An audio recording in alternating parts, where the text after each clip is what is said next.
In an effort to sell more LEGO sets at the end of November and early December, LEGO is allowing you to stack multiple gifts with purchase on your orders. And that includes this little gift with purchase right here, the retro record player. For only $250 of purchasing at lego.com or the LEGO store, you too can get this nostalgic little set. Now, before I even entertain the question of whether or not it's worth it, I do actually want to review this to determine if it's even a good set. And not to give too much away, but I was pleasantly surprised. Let me tell you why. The retro record player comes in a bright pink box, much to the delight of my wife and kids. The box details are exactly what you'd expect from any sort of LEGO set these days, with the front image showing off the set at its best angle, and the back showing off some of its cool features. Inside are stored 5 bags, 4 are numbered, and the last contains the transparent curved panels. There are some loose large black plates along with the instruction manual in that box. Our instruction manual survived the packing and shipping process and looks crisp and smooth, unlike many other sets of this size. All told, there are over 300 pieces and 0 stickers in this set.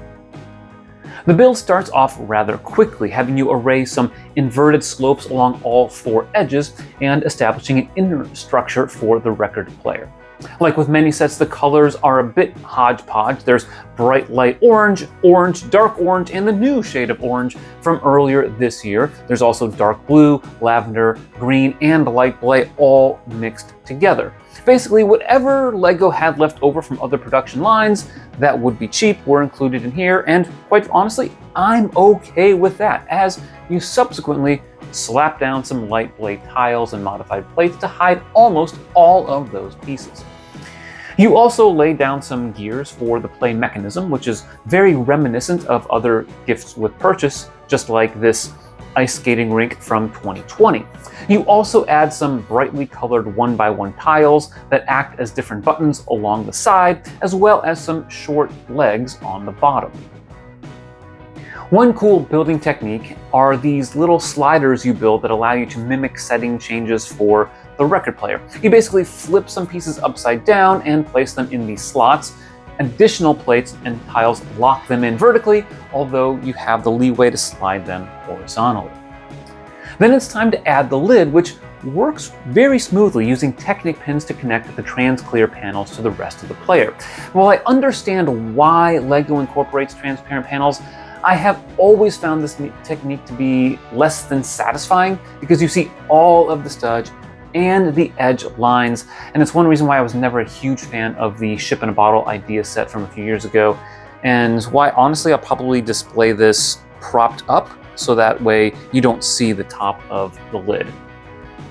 Another less than stellar component, honestly, is the needle, which I found to be a bit bulky and disproportionate, at least compared to the record players I had as a kid. Still, there is a lever piece that allows you to keep the needle at a resting position, and a turntable allows you to move the needle over to the record. The final bag has us build the record itself, which is very similar to how Rivendell's gazebo platform is constructed. You have a brick core with some snot bricks, then you cap off the edges with bow slopes. The highlight certainly isn't all the black pieces that show off every single smudge and fingerprint, but the printed, that's right, printed tiles that are placed on the record. And I don't recall seeing these printed pieces anywhere before, although correct me if I'm wrong down in the comments below. But the swirling print is beautiful and befitting of a quality product. The completed record player is very nice, as long as you're not looking at it through the lid itself. It's not too big. It comes in around 8 inches long. The bar next to the needle allows you to prop the lid open, and the whole thing exudes a vintage record player, which is exactly what it's designed to do.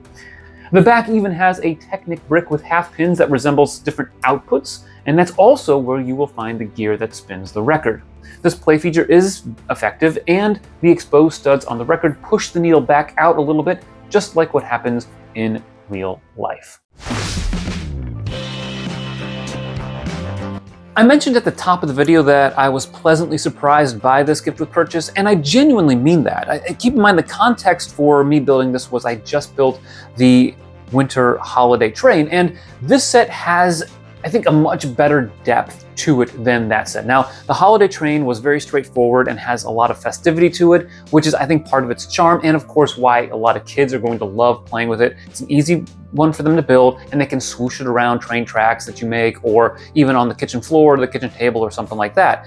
This, though, is going to be, well, it's better executed. You have to do a couple of snot techniques that allow you to have this functioning record player. You have to try to account for different components of an old school record player, like the different settings and switches and things like that, which add to the fun of building this particular set. So the execution here is significantly better than I think the holiday train was, just because of necessity. However, I don't think it's at the same level as the Books Are My Passion gift with purchase, or even the Halloween Pumpkin gift with purchase, because those, I think, had more clever builds and were honestly even better executed than this one. So not quite the same level. Now, of course, the question is it worth spending $250 to get this free, or should you buy it on Bricklink if you're really, really interested in getting the set? And I would say it's probably not worth the $250 spend unless, right, this is the big caveat here, unless the Black Friday sales, the Cyber Monday sales have something that you really, really want, that you've been saving up for, and you can get at a very steep discount. That will certainly help prod you into maybe getting this set. Or if there's something that's retiring at the end of the year that you've been saving your money for, and we're gonna get that anyway, this isn't a bad gift with purchase to get, although we do know that there are some additional gifts with purchase over the remainder of this year that might be better suited for you, depending on if you like a lot of holiday themed gifts with purchase. So honestly, I don't know if I'd recommend just going out and getting something in order to get this. As for buying it off the secondary market, you can go on Bricklink, and right now, as I'm recording this, the average sale price is $45. I think that's too much. Lego themselves puts this at about a $30 value. This does not have an exclusive minifig to it like some of the licensed products. The Fell Beast, for instance, is much, much higher in terms of its retail value on Bricklink. I think the price is going to come down from that $45. And if you wanted to get this for about the $30 or maybe $35, if you're really interested in this as a little display piece, it does look pretty nice. I think even better when it's propped up like so.